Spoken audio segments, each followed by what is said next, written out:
All right, there we go. Hey, all my dear friends there, let's go ahead and get this taken all the way down in terms of its volume. Awesome, fantastic. Whiskey Through Food, episode number 8.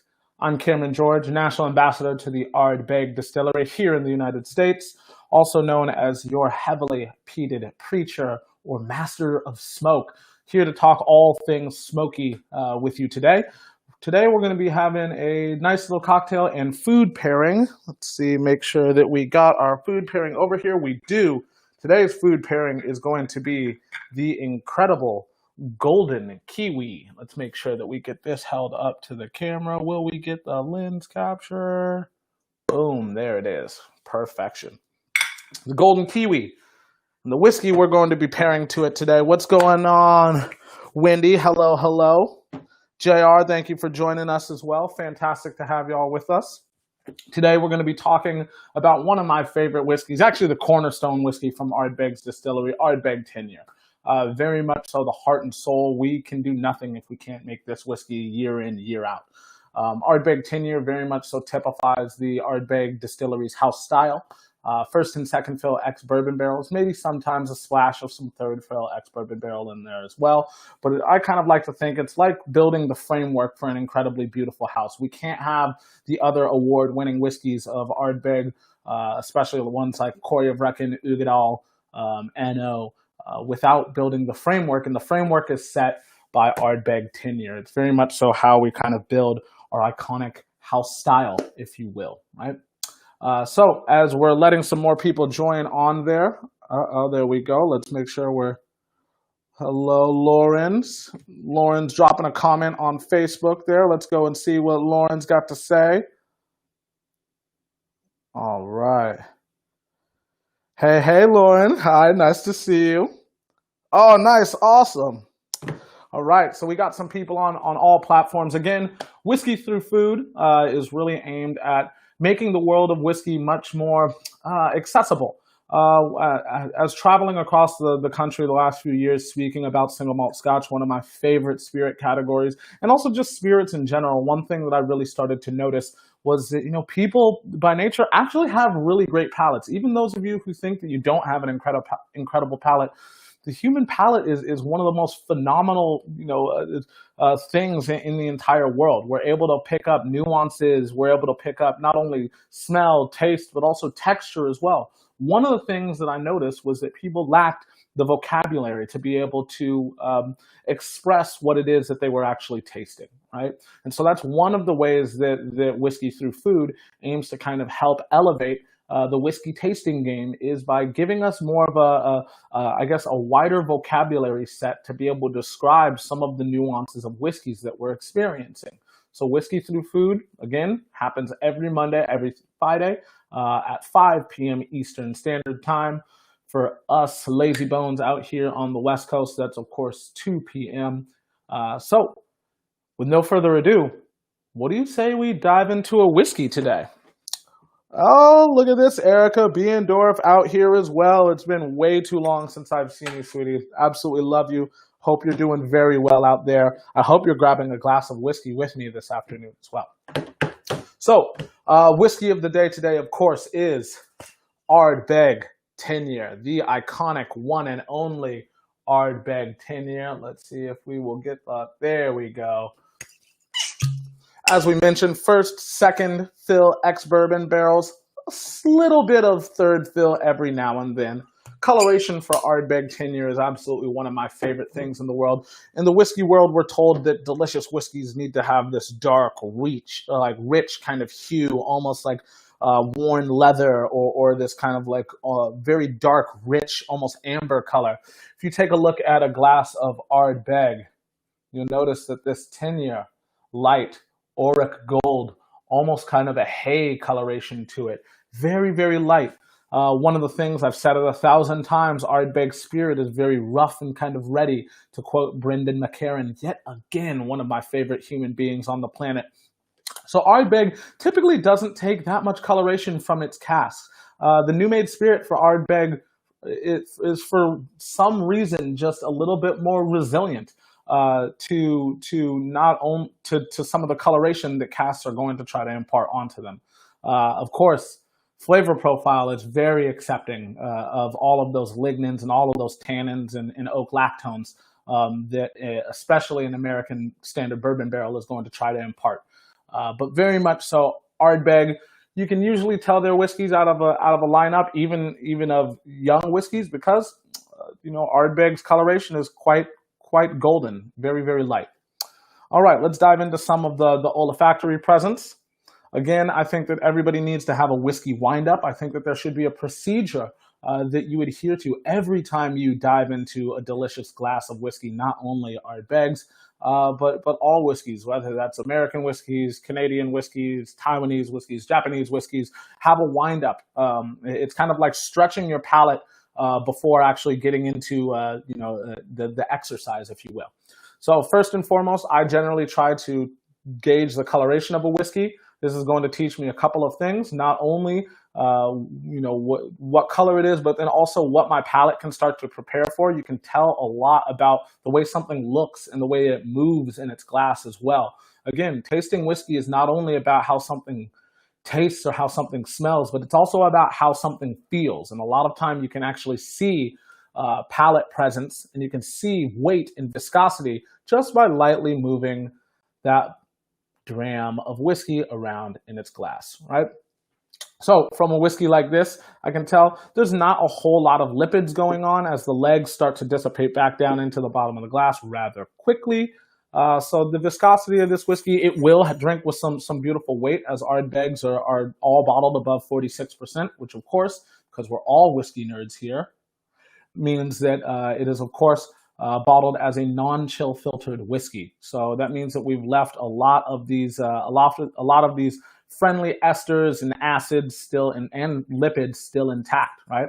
So when you are moving this whiskey around on your palate, you'll notice that it has a very beautiful kind of creamy texture to it as well, but it's not anything near like a whiskey like Ugadal, which is another one of our whiskeys, which is very lipid and almost fatty, and you can see that viscosity when you move it in the glass. Ardbeg 10-year is a little bit more ethereal and kind of floats just a little bit more. And so for that reason, I generally, when I'm starting to now nose whiskey after moving through being a visual drinker, when I'm nosing whiskey, I will generally do it from just a little above my chin because alcohol is a solution. And some of these esters and some of these shorter chain like fatty acids and a lot of these more volatile esters and alcohol components are going to want to evaporate out of this glass sooner, right? It's another reason I don't swirl whiskey. I gently move it, gently move it, because you can swirl things out of solution.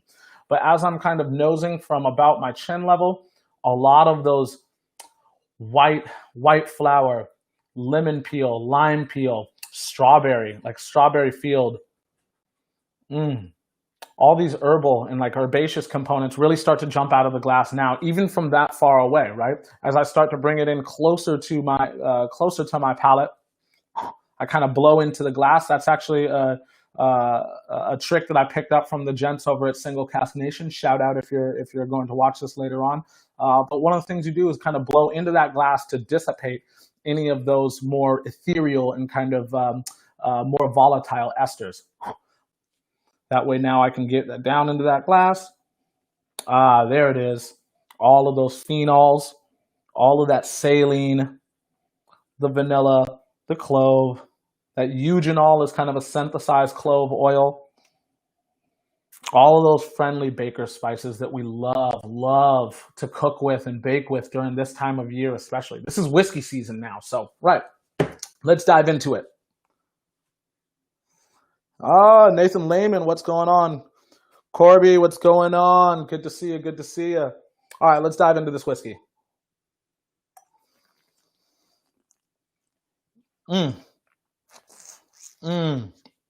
Absolutely beautiful.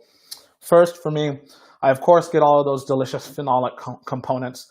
Ardbeg, 55 to 65 parts per million in terms of its phenolic compounds. For those of you that don't know what that means, get out. No, I'm just kidding. That's totally fine. That's all right. That means that Ardbeg makes what is known as the most heavily peated whiskey in regular production. right? So throughout the malting process, essentially what you're doing is you're tricking this malted barley or a green malt, which is in the process of being malted, to believe that it's springtime. And you want to cause it to start to germinate, which means that it's going to start to break down a lot of these starches and turn them into essentially, fermentable sugars, right? Then you need to stop that process. So on Isla, it's very historic and traditional for this process to be halted via the use and implementation of peat. So peat is essentially decomposing plant matter that grows year after year, millennia after millennia, on top of each other. That consists of heather, bogwort, myrtle, seaweed as well. Lots of low-lying shrubbery that are very much so the terroir of the island, if you will, right? I actually believe that is the terroir of whiskey, is actually where your peat comes from, more so than where your barley comes from, actually. Right? So now what you do is you actually take that malted barley and you actually dry it out utilizing peat. What that's going to do is it's actually going to allow these phenols, which are essentially like flavor crystals, for lack of a better term, to ride on that smoke. They're going to start to collect on the outside of that malted barley. And then when you pop some of that malted barley into your mouth or distill it, you can taste this beautiful, smoky, kind of very complex aromatic profile that is very much so leans on the pillar of utilizing peat throughout the first 15 hours of the drying process, which is called pre-break, right? That's enough of the nerdy stuff for today. Always tune in. We'll try to drop little tidbits like that every Monday and every Friday, right? So when we dive into this glass of whiskey, first off, those phenols, all of that delicious smoke coming right to the forefront. Now I'm getting all of these herbaceous and kind of herbal notes as well. A lot of that aforementioned heather, a lot of white flower, a lot of like linseed, anisette as well. Salt, saline. I can identify peated whiskeys because they generally smell a little salty as well. Strawberries. Strawberries are indicative of a good day at the maltings on Isla, so it's only natural that your raw ingredient also take on some of that aromatic profile as well. I actually do love the acidity that comes off of Ardbeg as well. There's this like lime sherbet / lime yogurt kind of aspect as well. What's going on, Bill? Thank you for tuning in. Awesome. So, second try. Just absolutely beautiful. Now that smoke starts to sit down and grip the back of my palate just a little bit more than it did on the first sip. Black pepper starts to roll in on the finish. Just a very well composed whiskey. That's why it's the flagship and the heart and soul of the distillery, right? Let's go ahead and try some food pairing now. I'm going to jump back over to IG to check and see. Ginger Bartender, my man, what's going on? Drinks Lover, Black Cat Whiskey, good to see y'all. All right. Oh, don't worry. It's all right. You're not that late. We're drinking Ardbeg 10-year today, but we're doing it in a really cool way. We're actually going to be pairing Ardbeg 10-year to some delicious, absolutely delicious golden kiwi. You know me, it's like it's not even the end of summer. It's fully autumn now, but I just had to sneak in one last kind of like summer, almost cooler style cocktail. So before we dive into the cocktail, let's see how the food pairing aspect goes here as well. All right. Cheers. Slanjava. The golden kiwi, absolutely delicious. There's a saccharine aspect to it. Beautiful sweetness. There's also an herbaceous quality to them as well, in and of their own right. Almost like basil. I don't know. That was kind of interesting. Maybe I had something on the knife I cut them with, but there is an herbal component to these, which is pretty cool. Let's see how it goes with the whiskey.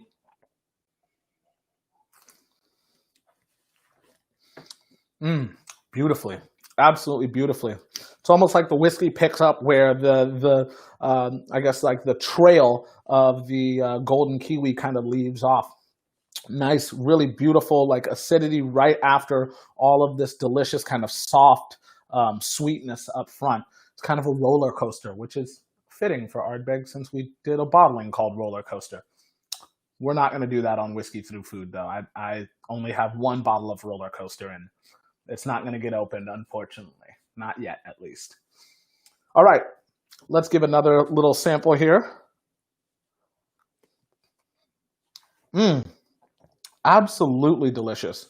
I could just eat these all year round. Unfortunately, they're not really available all year round. That's why it was important for me to sneak this in as our last kind of ode to summer style cocktails. Speaking of summer style cocktails, what are we making, you ask? Well, I'm glad you asked, even though it was me who asked.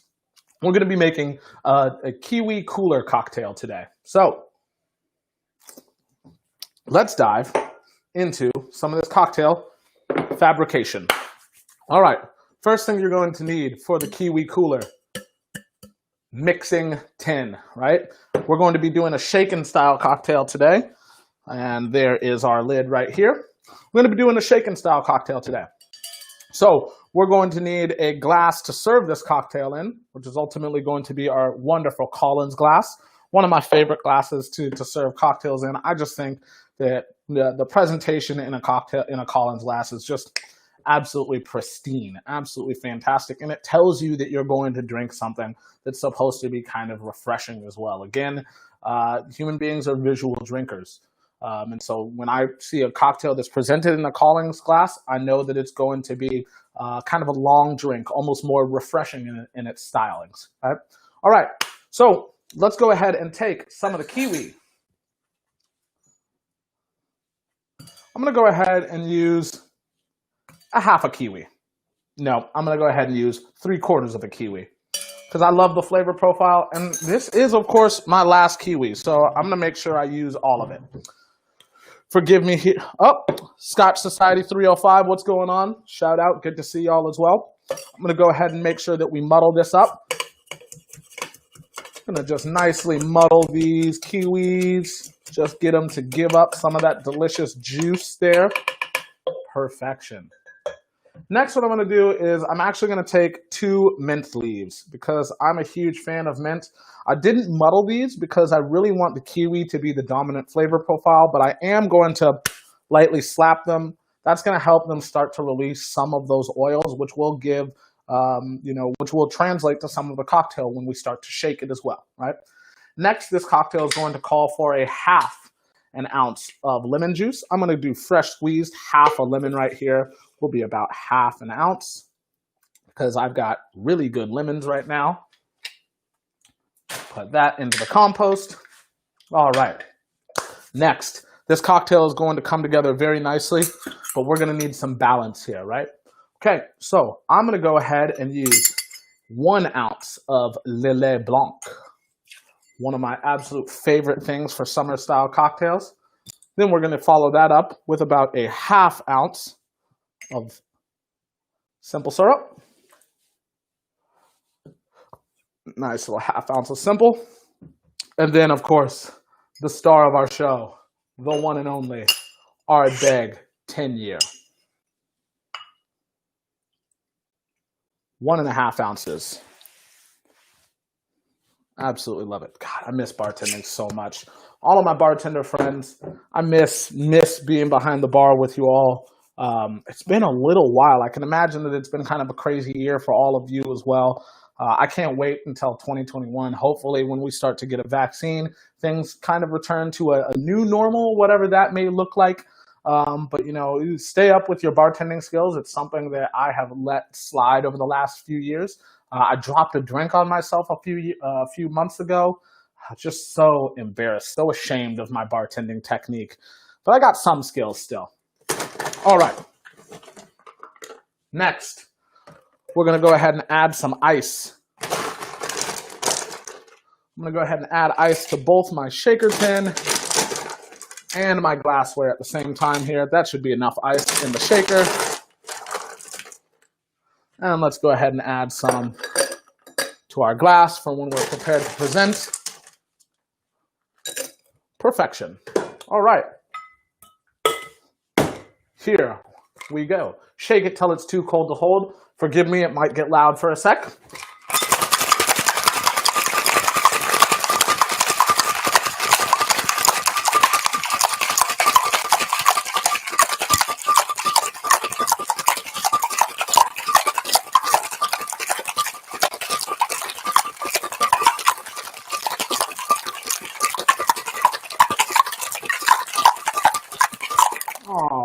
right, that should be about good.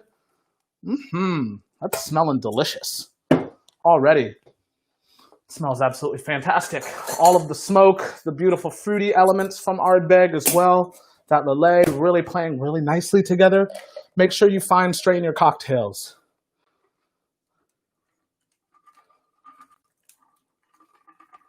All right.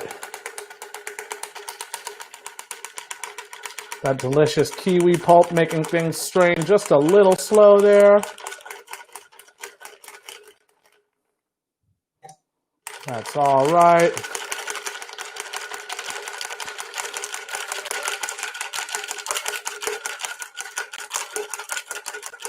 Perfect. There we go. All right. Now, a little bit of soda water to lengthen this cocktail. About 2 ounces there. I'm just going to give it a nice little once around just to make sure that all ingredients are incorporated and playing nicely together. Let's go ahead and top it with just a couple pieces of ice. So we want to make sure that we're not over diluting. And then we're going to garnish with just a little bit of mint. There we are. And we'll give it a couple slices of kiwi towards the back there. And there we have it. A delicious, refreshing kiwi cooler cocktail. This sounds and smells delicious. What's going on, Nan? My man, good to see ya. Give it up, Kiwi. New whiskey order. I love you. I love you. Stay tuned for my tasting with new whiskey order. We got some really tasty stuff that's going to be going down. Pop over to their page to see any information about our tasting. But let's dive into tasting this cocktail. I said tasting like 5 times right there. I apologize. Here we go. Cheers. Slanjava.